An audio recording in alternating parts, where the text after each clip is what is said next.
Hare Krishna. Hare Krishna. Repita comigo. Om Namo Bhagavate Vasudevaya. Om Namo Bhagavate Vasudevaya. Om Namo Bhagavate Vasudevaya. Om Namo Bhagavate Vasudevaya. Om Namo Bhagavate Vasudevaya. Om Namo Bhagavate Vasudevaya. Shri Prabhupada Ki Jai. Srimad Bhagavatam Ki Jai.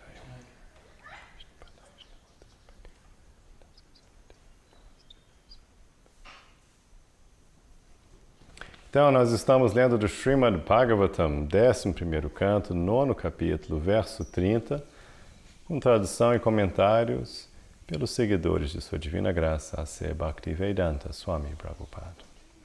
Então, estamos quase acabando essa importantíssima sessão, hoje a gente acaba, se Krishna permitir, essa importantíssima sessão dos ensinamentos pelo caminho natural, iluminação pelo caminho natural desse Avaduta Dattatreya. Então a gente tem passado vários meses estudando essa sessão, e isso é Krishna relatando a Arjuna, que fascinante, que é o próprio Krishna, o próprio Deus, citando um outro avatar. É bem da tradição, Você parar e passar um pouquinho, peraí, é Krishna, por que ele não chegou aí, ele mesmo fez um curso básico, Uddhava, agora senta aqui que eu vou te explicar, eu sei tudo, eu sou Deus. Então senta aqui que eu trouxe uma apostila, E fazia já um negócio do zero, Mas não, ele fica na tradição. Ele ensina citando os outros avatares. Imagina, ele mandou um avatar, um enviado dele, um associado dele, que teve trabalho de vir para cá. Você fica chateado, Imagina, você pede alguém para fazer uma refeição, ela faz tudo, chega lá, não, dá licença que eu cozinho bem também, faz toda outra refeição. Peraí, você não mandou eu vir aqui, faz toda a refeição.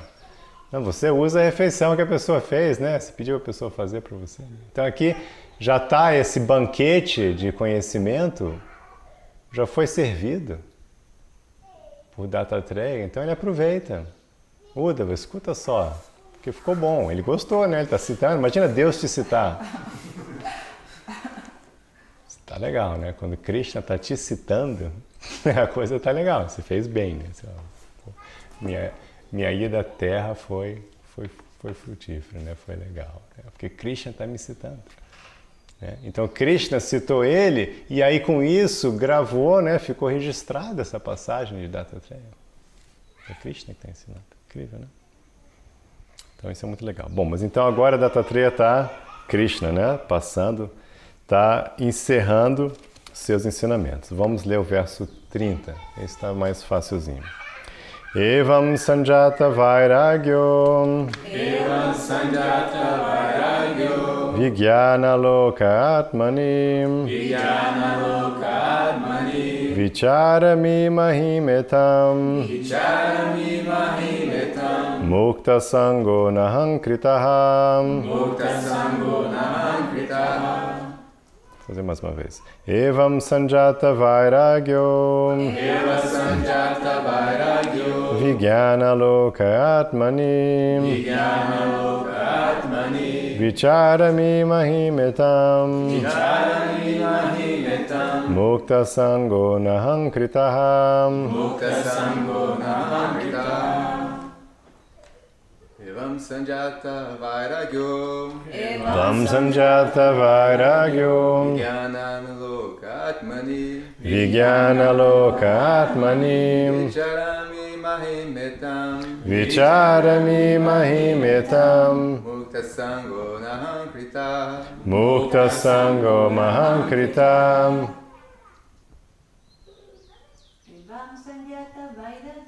Evam sanjata vairagyo Vijnana loka atmani Vicharami mahimetam Mukta sango naham kritaham. que mais quer tentar? Aproveitar que tá fácil. Quer tentar, Renata? Nunca leu sânscrito, não? Hoje não. Ninguém? Então tá bom. Evam. Assim. Sanjata. Desenvolvido por completo. Vairagya. Desapego. Vijnana. Conhecimento realizado. Aloka. Tendo visão. Atmani. Na suprema personalidade de Deus. Vicharami. Vagueio. Mahim. Desculpe, só Mahim. A terra. Etam. Esta. Mukta. Livre. Sangaha. De apego. Anahankritaha. Sem falso ego.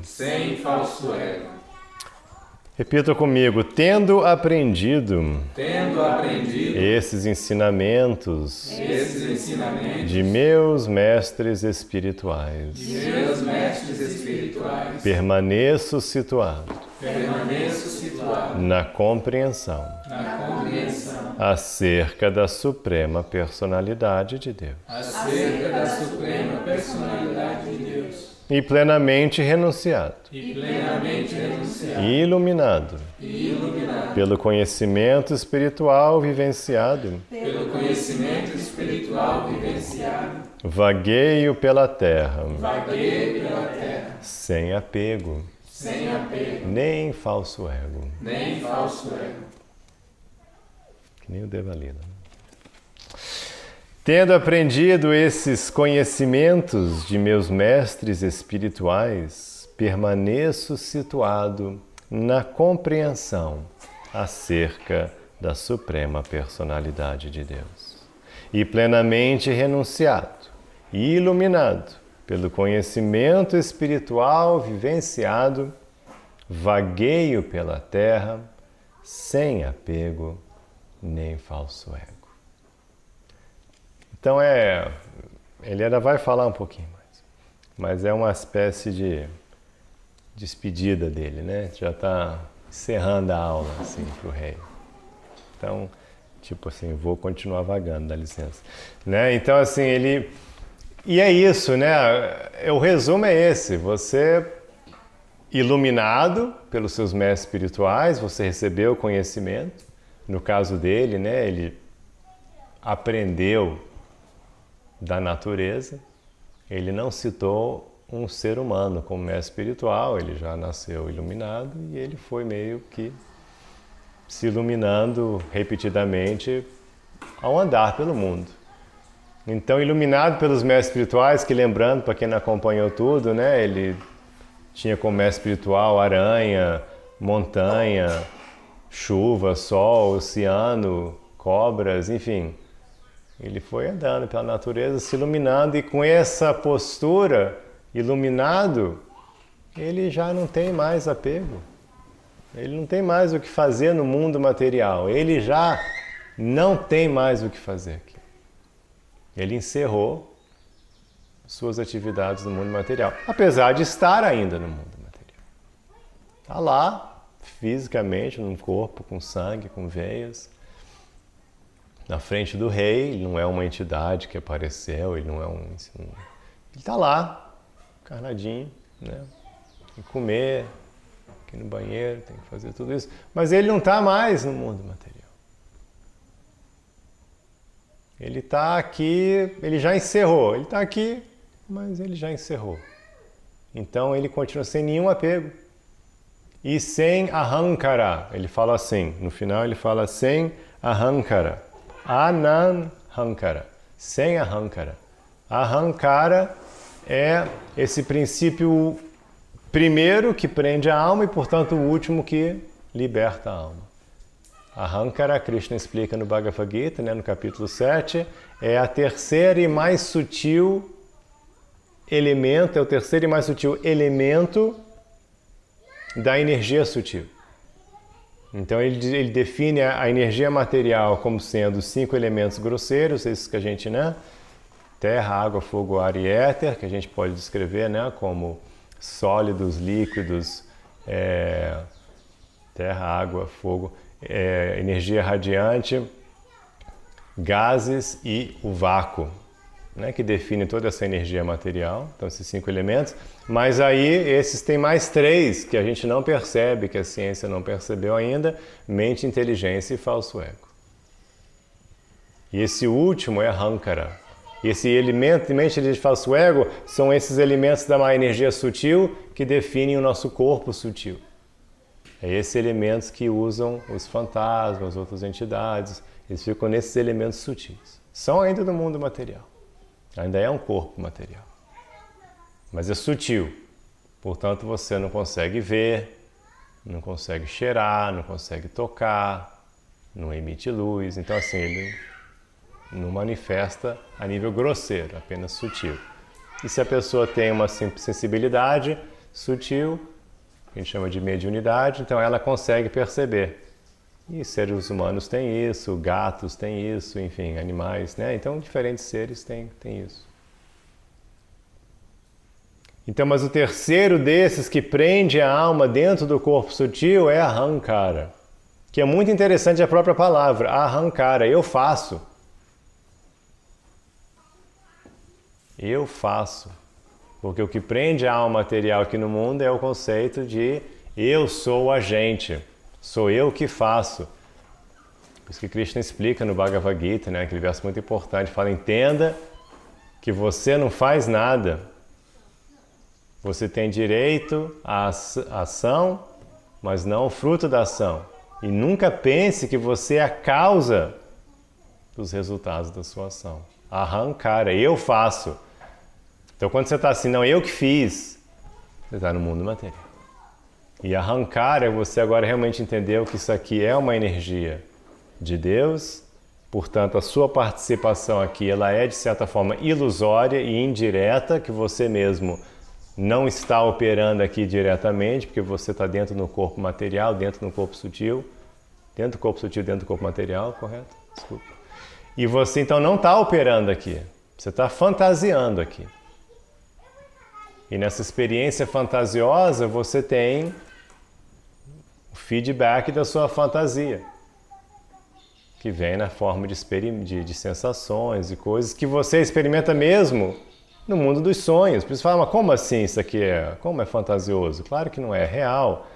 Tanto não é que você sonha com as mesmas sensações. E aí você tem certeza que aquilo é irreal. Você acorda, você está lá no quarto e fala, não, realmente. Então você tem a experiência diariamente, eu poderia dizer noturnamente, você tem a experiência de viver sensações e emoções e coisas completamente fantasiosas, achando que são reais. E quando você acorda, a mesma coisa continua. Você está aqui achando que são reais, mas não são, são fantasiosas. A nossa atividade toda no mundo material é fantasiosa, não é real. Aí quando você chega nessa realização, você fica livre de Ahankara. Não, realmente, agora eu já entendi. Não estou realmente aqui no mundo material. Eu vivo, eu pertenço a outra dimensão, a dimensão de Atma.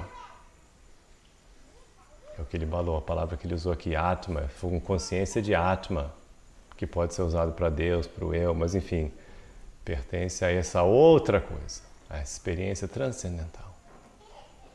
Então, quando a pessoa verdadeiramente está em consciência espiritual, ela já entende que a atividade, ela não tem mais Ahankara, porque ela entendeu que não, realmente Deus que está fazendo tudo aqui, eu sou só. O meu foco é a transcendência. Se o meu desejo é na transcendência, eu estou pensando em Deus, aí sim, enquanto eu ando aqui, falo, eu não estou aqui. Estou no mundo, mas não sou do mundo. Então é isso, então ele está dando essa mensagem. Alguma pergunta, algum comentário? Esse verso não tem significado, então vamos ler o verso 31. Leiam comigo. Embora a verdade absoluta seja um sem segundo, os sábios a descrevem de muitas maneiras. Portanto, a pessoa talvez não seja capaz de adquirir conhecimento muito firme ou completo de um só mestre espiritual. Que verso polêmico, né? Deviam banir ele de viajar pela Europa também, né? Uma coisa assim, absurdo, né? Embora a verdade absoluta seja um sem segundo, os sábios a descreveram de muitas maneiras diferentes. Portanto, a pessoa talvez não seja capaz de adquirir conhecimento muito firme ou completo de um só mestre espiritual.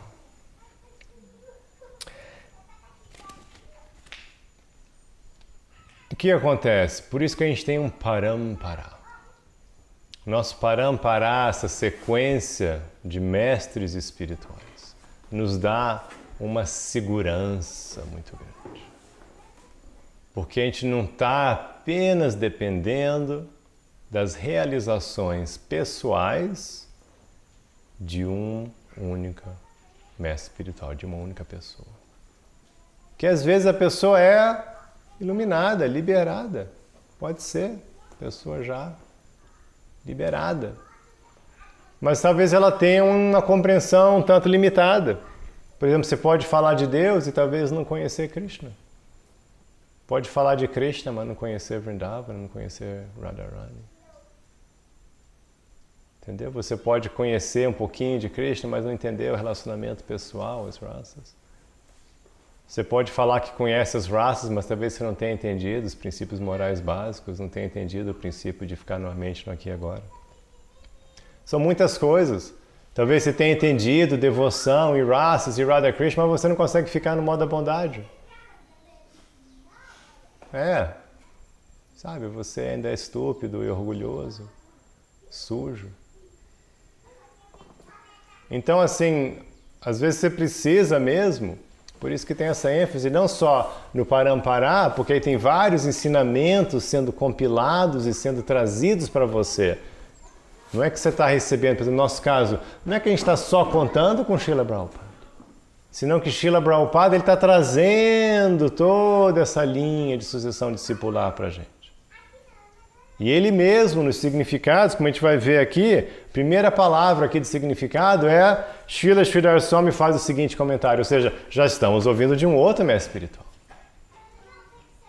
Quando eu ler aqui o significado impresso aqui no livro, a gente já vai citar um outro mestre espiritual, no caso, um mestre espiritual de 800 anos atrás. 800 anos atrás, então a gente vai ter agora, olha só, tem um mestre espiritual de 800 anos atrás, tem um de 50 anos atrás, agora eu tenho um mais recente, um mestre espiritual falou um negócio ontem para mim, agora eu estou falando alguma coisa aí para vocês, entendeu? Então fica bem legal. E a gente está recebendo essa informação, aí tem os Goswamis, aí tem Chaitanya Mahaprabhu, ele fez isso, aí tem não sei o quê, aí tem outro. E no nosso caso, na ISKCON, fica bem legal, porque Srila Prabhupada tem tantas grandes almas, né? Por isso que o nome dele é Prabhupada. Prabhu, a gente usa assim meio de forma corriqueira no movimento Hare Krishna, o Prabhupada pediu, a gente usa assim, Prabhu, né? Pega um copinho d'água para mim. A gente usa assim, mas na tradição, Prabhu era usado só para mestres. Prabhu significa mestre. E assim, até outros grupos fora da ISKCON ficam um pouco horrorizados com o nosso uso de Prabhu. Assim, como assim? Você chama de Prabhu? Prabhu é o mestre, tipo o mestre da linha, sabe? O mestre espiritual é Prabhu. Vocês vão ver, por exemplo, no Chaitanya Charitamrita, que eles chamam Chaitanya Mahaprabhu de Prabhu. O Prabhu falou que... Quem? O Zé? Não, Prabhu, Chaitanya Mahaprabhu, Deus. Mas eles não chamam ele de Mahaprabhu, eles chamam de Prabhu. Então a gente usa assim, mas Prabhupada pediu para a gente ter esse respeito, entender que todo mundo é mestre, né? Prabhupada pediu para a gente ter essa... tentar cultivar pouco de humildade no Ocidente, né? Que é a coisa mais difícil do mundo, né? Então, assim, Prabhupada pediu, mas Prabhu é uma coisa... Então, mas o nome Prabhupada, Pada é pés, Prabhu são mestres. E realmente a gente chama ele de Prabhupada e não é à toa, porque realmente tem muitos mestres aos pés de Prabhupada. A gente vê isso, é uma coisa real, é um fato observável. São grandes mestres espirituais escrevendo, sabe, você pode ver pela vida deles, pelos ensinamentos deles, pelos livros que eles escrevem. Tem muitos grandes mestres aos pés de Prabhupada. Já agora, apenas 50 anos depois da chegada de Prabhupada nos Estados Unidos. Imagina daqui a 100, 200 mil anos. Então, assim, também a gente tem essa vantagem, porque a gente tem muitos mestres espirituais. E a gente pode tirar proveito disso. Né? Todos eles com a mensagem, um fala uma coisa, o outro traz uma outra ali, o outro traz para cá, e você, olha só. E é impressionante. Por isso que a gente valoriza tanto, que a gente chama de sadhu sangha. Sadhu também é outra palavra tradicional, que significa sábio. Sábio. É usado assim para espiritualistas e pessoas dedicadas ao caminho espiritual, especialmente do yoga. Então são sadhus. Sangha, associação. Então sadhu sangha é legal porque tem mestres espirituais, também não é só aquele, não. Se você for inteligente, olha quantos mestres espirituais do Avaduta Tatatreya. Um avatar aceitou como mestre espiritual crianças, menina com bracelete, prostituta, pombo. Então, assim, se você for inteligente, você vai ver que você tem mestres espirituais. Imagina, se você pode aprender de uma aranha, você não pode aprender de um outro devoto, praticante. Você tem que ser maluco, né? Cego, surdo, para não conseguir tirar aprendizado. Mesmo, mas aquele que começou, eu comecei antes. Você vai aprender com todo mundo.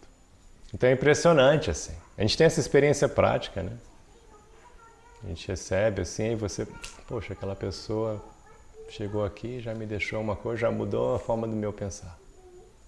Eu experimento isso toda hora.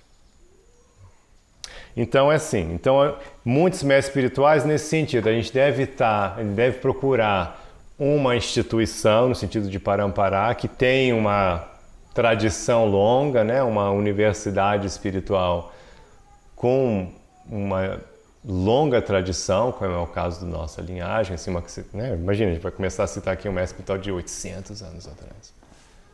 Então imagina hoje no mundo material, você vai para a universidade que tem 800 anos, fica legal, né?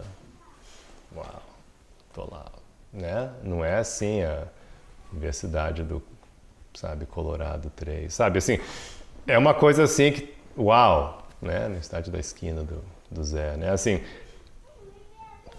isso aí é só né? Que a gente tem escrito, guardado os ensinamentos dele, tem os comentários dele do Bhagavad. Mas tem toda uma linhagem, incluindo Chaitanya Mahaprabhu, Seis Goswamis, um monte de alma enviada, um monte de avatar e Prabhupada. Aí fica legal. Um monte de grandes devotos, como meu mestre espiritual, com doutorados e, grandes cérebros. Então você está firme, você está num ambiente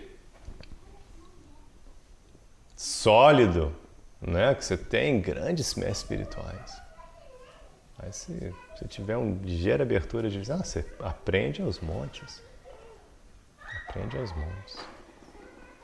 Então assim que funciona. A minha vida espiritual sempre foi assim. Eu aprendo com tantos grandes almas, né? Não só os discípulos de Prabhupada, mas meus irmãos espirituais e pessoas que estão chegando agora. A gente aprende com tantas pessoas, né? A gente pode aprender com tantas pessoas.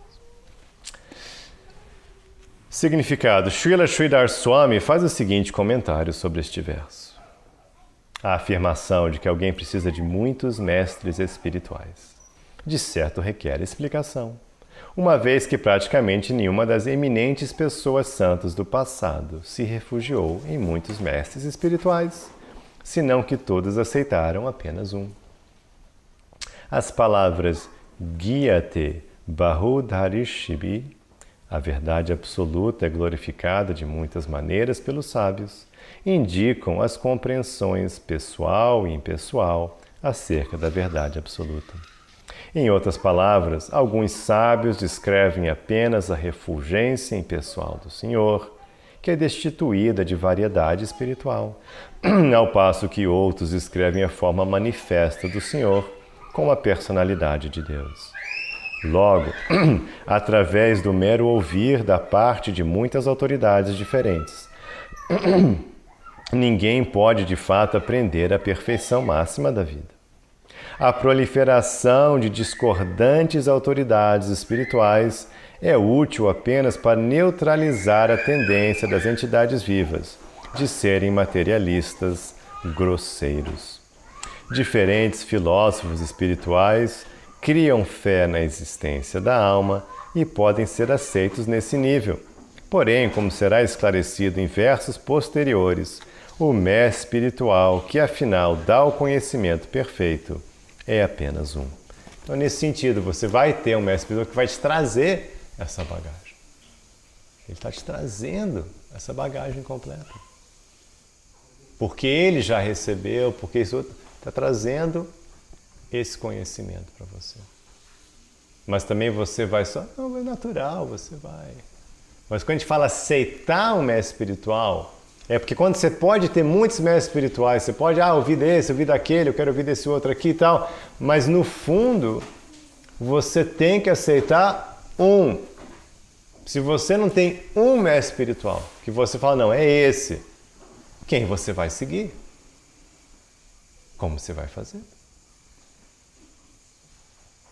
O universalismo como prática espiritual, ela é bonita no sentido que esse mundo horrível, cheio de guerras e conflitos e tal, o universalista pelo menos, que bom, ele não sabe, graças a Deus, né?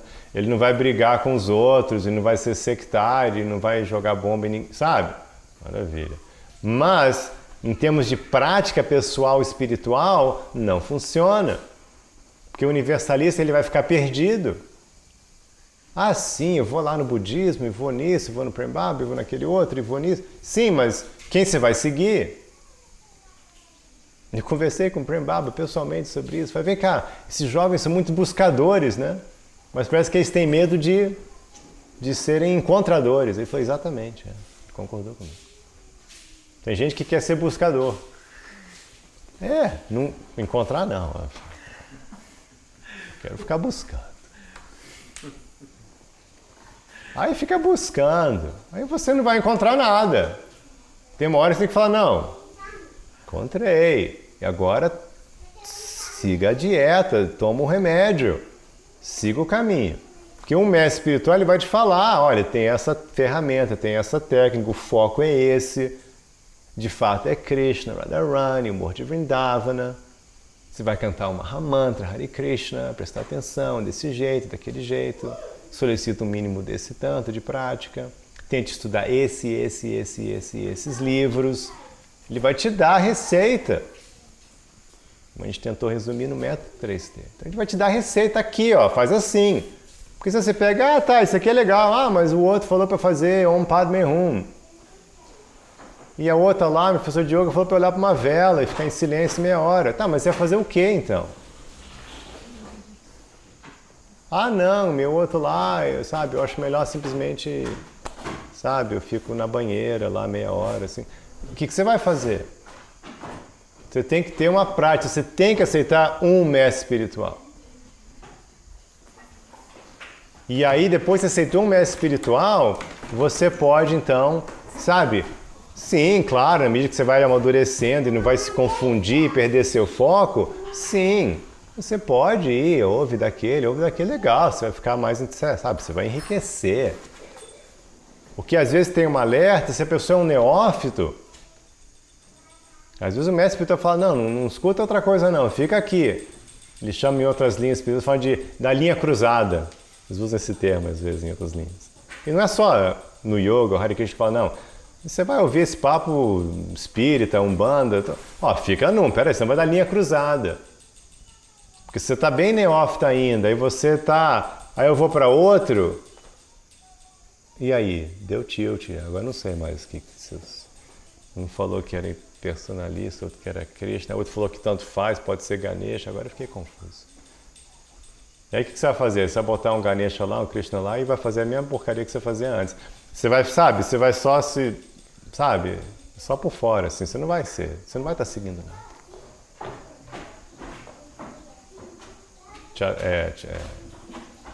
Chandamukha Maharaj gosta, ele usa aquele exemplo do poço, né? Você está procurando água, aí você cava um pouquinho, não deu água ainda. Aí você, não, agora eu vou cavar um pouquinho mais. Aí você vai ficar o resto da vida lá e não vai achar água. Você tem que pegar e vai fundo. Então você tem que achar um caminho, você tem que aceitar um mestre espiritual. As pessoas confundem aceitar mestre espiritual com Diksha. Diksha é uma formalidade. Aceitar o mestre espiritual é uma necessidade. Você pode nunca tomar Diksha, mas você tem que aceitar um mestre espiritual. O Rupa Goswami explica que você tem que aceitar um mestre espiritual. O primeiro princípio da prática espiritual, aceitar um mestre espiritual, para você poder ir fundo. Então, você aceitou o mestre espiritual, agora esse é o caminho, vou fazer isso. Aceitei, já acertei meu caminho. O resto é detalhe. Entendeu? Você tem que aceitar mesmo. Então, assim, depois aprende com a aranha, aprende com a prostituta, aprende com a criança, com o brasileiro, entendeu? Depois você vai aprendendo com tudo. Mas você tem que ter um caminho definido. Srila Jiva Goswami faz o seguinte comentário sobre esse verso. É fascinante, né? Jiva Goswami, agora a gente está falando de 400 anos atrás. Então a gente ouviu um mestre espiritual de 800 anos atrás. Agora a gente vai ouvir um mestre espiritual de 400 anos atrás. Né? É uma opulência você estar numa tradição. Né? Eu me orgulho. Porque é legal. Né? Mó barato. Né? Onde que você vai, que você ouve um comentário, né, de um Zé Mané que está aqui na sua frente, que está lendo um livro que foi compilado por um mestre espiritual dele, um grande alma, que aí está citando um mestre espiritual de 800 anos atrás, outro de 400 anos atrás. Onde você já teve isso? Onde você tem isso? Em que tradição espiritual você tem isso? Srila Jiva Goswami faz o seguinte comentário sobre este verso. Já que é de conhecimento comum que devemos aceitar um único mestre espiritual, por que é que se recomenda aprendermos de muitos supostos mestres espirituais que aparecem na forma de objetos materiais ordinários? A explicação é que o mestre espiritual adorável instruirá o discípulo sobre muitos departamentos do conhecimento, dando lições recolhidas dos objetos comuns. Como recomendou o Brahmana Avaduta, pode-se reforçar os ensinamentos recebidos do Acharya e evitar transgredir suas ordens através da observação das coisas comuns da natureza. Não se deve receber mecanicamente os ensinamentos do próprio Guru. O discípulo deve ser ponderado e, com sua própria inteligência, compreender na prática o que ouviu de seu mestre espiritual, através da observação do mundo a seu redor. Isso é perfeito, Jiva Goswami. Perfeito. Você aprende, você escuta, aí você tem que processar o conhecimento. Por isso que aqui no verso 30, a palavra usada era Vijnana. O Avaduta falou agora com Vijnana, essa palavra especial que a gente usa no sentido de Jnana é conhecimento, né? Vijnana, conhecimento realizado, ou seja, conhecimento, responde na prova, você é seu corpo, sim ou não? Não. Fácil. Agora, Vijnana, você realmente entendeu que você não é seu corpo? Depois de 20 anos, né? Você vai ter que ralar para você viver, realizar, realmente não sou meu corpo. Deus queira que até a morte a gente tenha realizado isso, senão a gente vai ter que tentar de novo, né? Então isso não é moleza. Agora, conhecimento, sim. Quem é Deus? Krishna, Suprema Personalidade de Deus. Fácil, isso é Jnana e Vijnana. Você realmente entender, realizar a presença de Krishna como a Suprema Personalidade de Deus. É outra história. Então, quando você recebe o conhecimento mestre espiritual, você tem que processar a informação. E como é que você processa? Na vida. Você pega aquela informação e você usa ela na vida, ela está lá. viva na sua consciência e você está observando o mundo e tendo as experiências no mundo, processando aquele conhecimento. Isso é Buddha Yoga. E aí o conhecimento vai ficando sério, ficando profundo, vai sendo vigianizado. Muito legal. Srila Vishwanath Chakravarti Thakur, agora é outro mestre espiritual. Esse uns 200 e poucos anos atrás. 250. Srila Vishwanath Chakravarti Thakur também fez um comentário sobre este verso. Declara-se no Srimad Bhagavatam que Tasmad Gurum Prapadyeta Gigyasu Shreya Uttamam.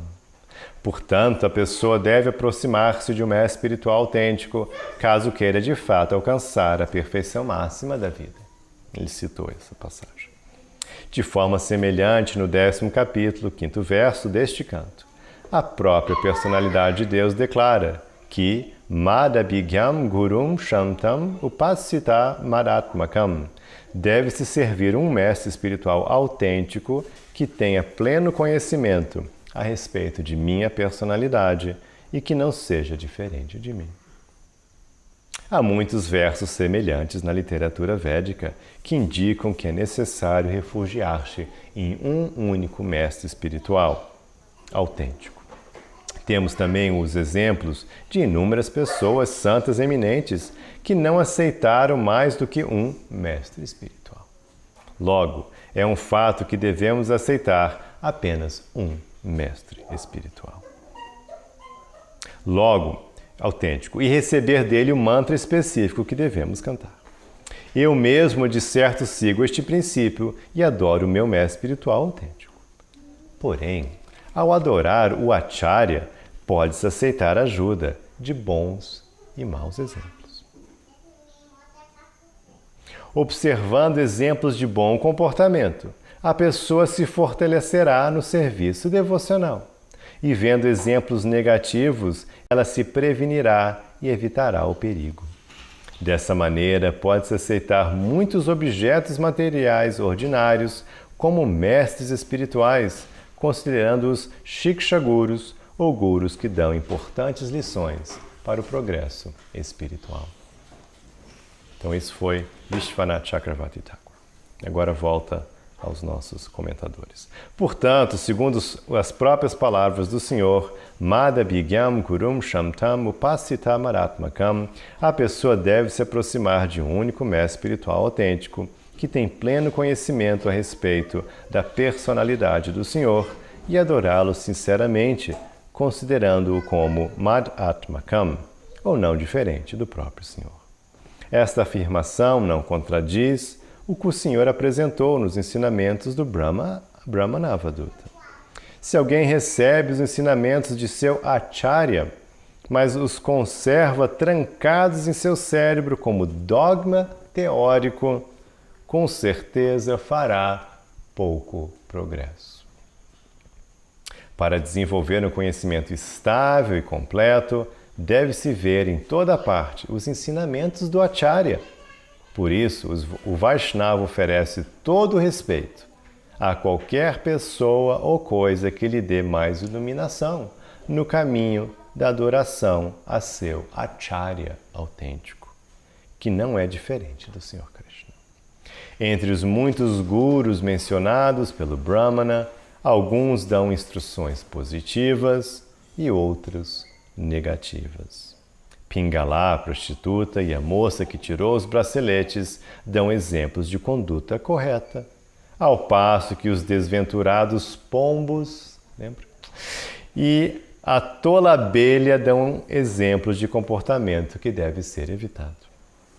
Em ambos os casos, o conhecimento espiritual da pessoa enriquece. Logo, não se deve entender mal o significado deste verso de maneira contraditória à afirmação do Senhor, Madabhigyam Gurum Shamtam Upasita Maratmakam, Srimad Bhagavatam 11.10, 5.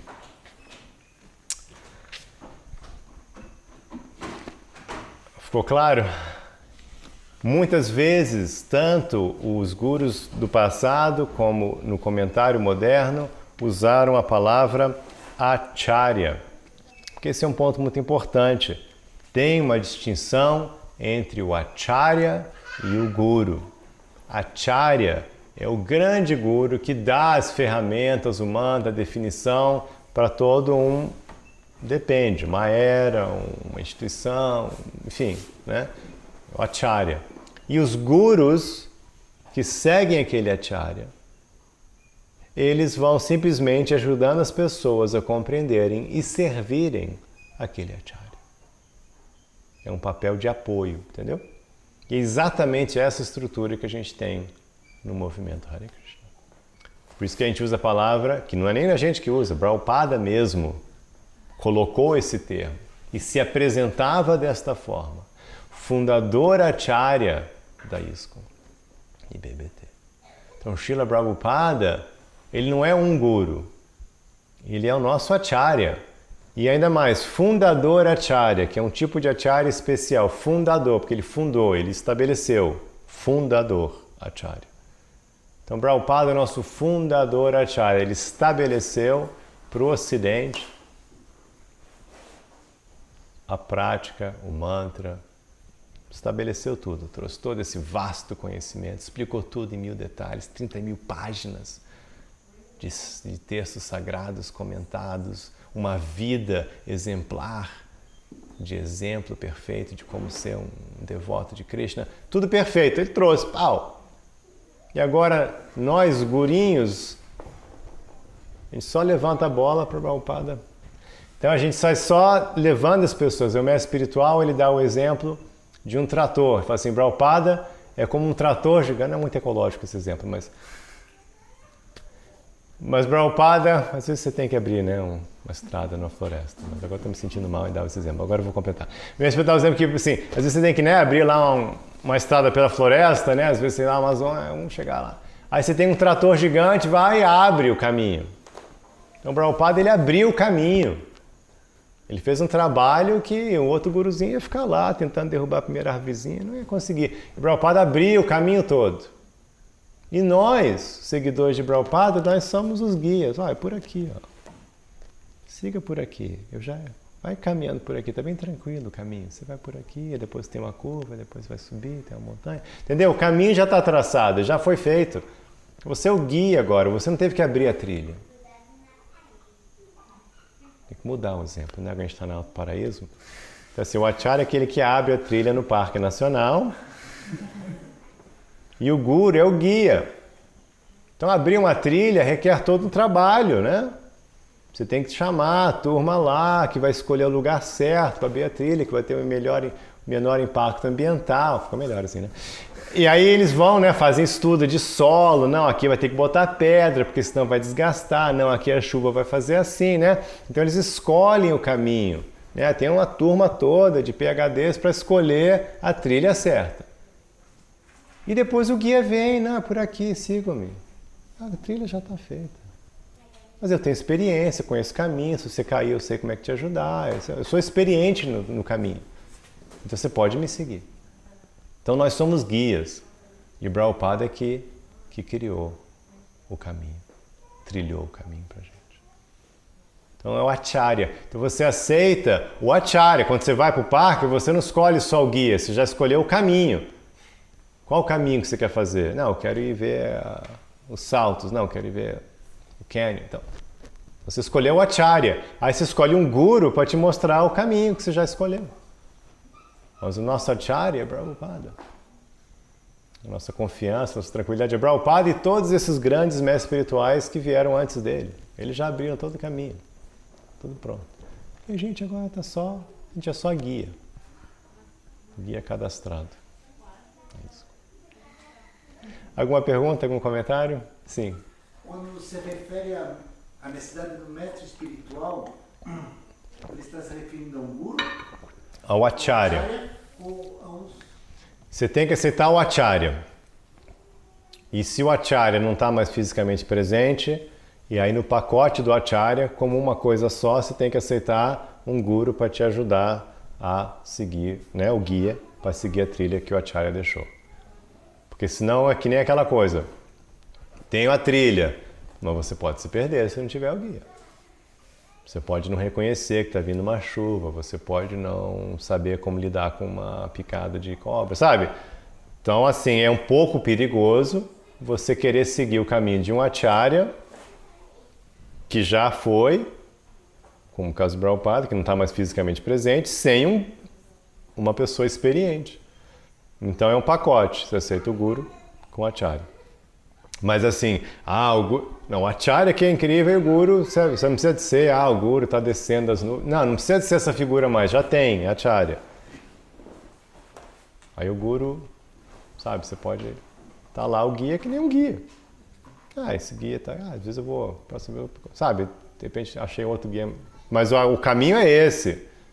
Eu estou com esse guia agora, de repente eu uso outro guia depois, se esse guia aqui não ficar doente, né? Mas o caminho então é um pacote. Acharya com guru, aí você fica bem. E acharya com guru, principal, que você aceitou, que vai te dar instruções, você vai seguir, você vai depender, e no caminho você está aprendendo com tudo, com cada florzinha, com cada coisinha, com outras pessoas que estão paimendo com você, aí você está aprendendo com tudo. Aí você continua com a mente aberta, aprendendo, evoluindo, enquanto você está no seu caminho. Aí fica legal.